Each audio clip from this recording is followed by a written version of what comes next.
Hello guys, দেখো আজকে মা মনসা পুজো আমাদের পাশের বাড়িতেই নিমন্ত্রণ ছিল।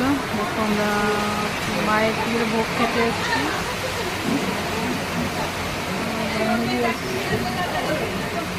হ্যালো হ্যালো,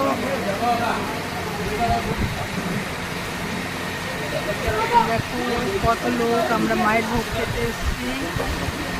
খুব সুন্দর ভোগ হয়েছে। আর বাইরে মুষলধারায় বৃষ্টি হচ্ছে, ওপর থেকেও বৃষ্টি পড়ছে, জোরে জল পড়ছে, দেখো খুবই জল পড়ছে। তোমাদের সরকার বাড়ি মায়ের পুজো হয় আমাকে একটু কমেন্ট করে জানাবে, ঠিক আছে? প্রচুর লোক ভাত খাওয়ার জন্য দাঁড়িয়ে আছে, বেশিক্ষণ দেরি করা যাবে না। হ্যাঁ, কেননা বৃষ্টি পড়ছে তো, বাইরে প্রচুর বৃষ্টি পড়ছে, সব দাঁড়িয়ে আছে, ভিজছে।